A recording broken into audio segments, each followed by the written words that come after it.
Castra, à la mémoire de son ami Hervé Denis. Le temps d'un homme.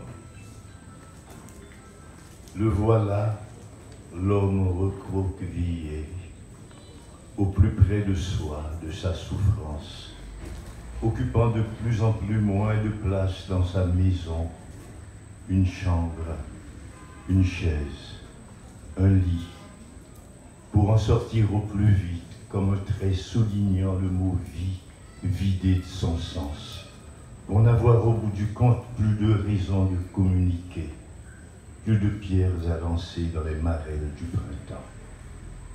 Devant ce corps qui s'alourdit de souffrance, qui s'enfle d'infini et de patience, on cherche le mot qui soulage, le mot juste, qui s'allège du poids de la vie qui s'en va, qui s'effrite dans la parenté de l'ombre et du repos. On ne trouve que des conneries à dire. On cherche une âpreté du visage qui ne correspond à rien, que de ratures sur nos lèvres, que de larmes derrière nos yeux, devant celui qui va partir, qui part, qui est parti, pour ne vivre profondément que dans la mémoire de son île, que dans le souvenir des parents, des amis, ceux du grand large et ceux d'ici. Ah, laissez donc le corps abdiquer, faire le bilan de sa solitude, qu'il soliloque au lieu dit de la mort, aux voix bricoleuses dans la nuit, dans la complicité des silences, dans l'invisibilité du tambour funèbre qui funambule dans l'avalement de son souffle, telle la chèvre blessée au timon de l'orage. Voilà l'homme plein de vie qui fait son entrée tout habillé, un homme de bien, un homme de parole dans l'épaisseur de la nuit sans issue, sans pouvoir reculer d'un mot, d'une virgule du souterrain sommeil. Le voilà échoué, témoin oculaire, une fois pour toutes, du fil qui va se casser, en portant son enthousiasme vers la poussière qui se nourrit goulûment de corps abstraits et de poussière. Voilà l'homme plein de vie, loin des rues de Port-au-Prince, où l'on brûle encore des hommes, où l'on brûle le corps des femmes, où l'on brûle la pureté des enfants.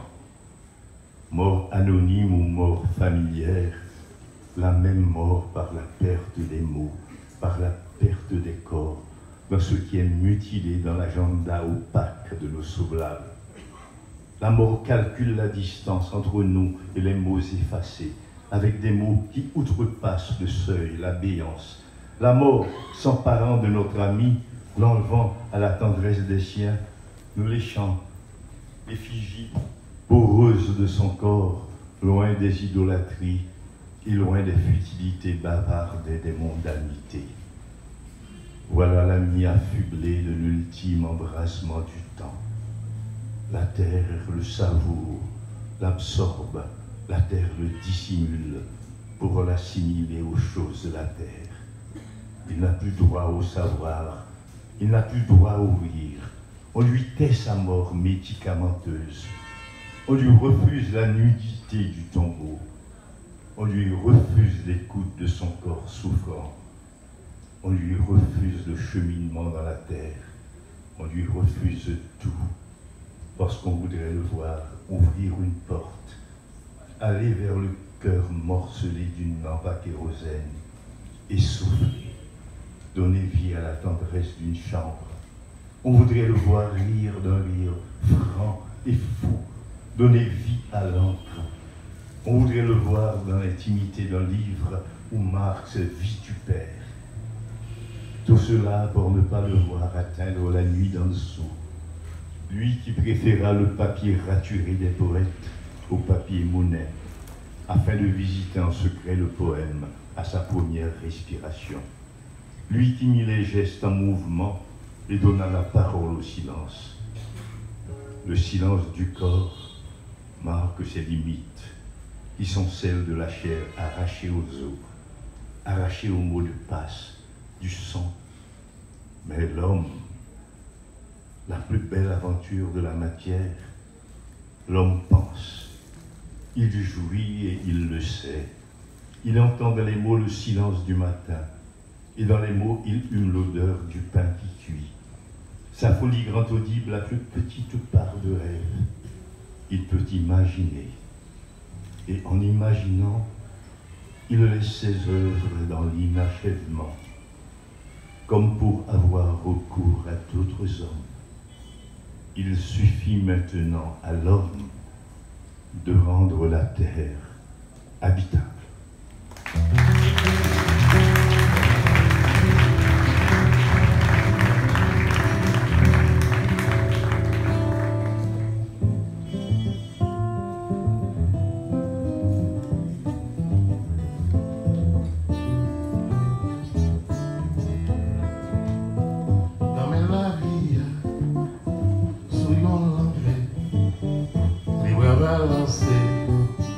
Tout rêve l'homme c'est grave rien.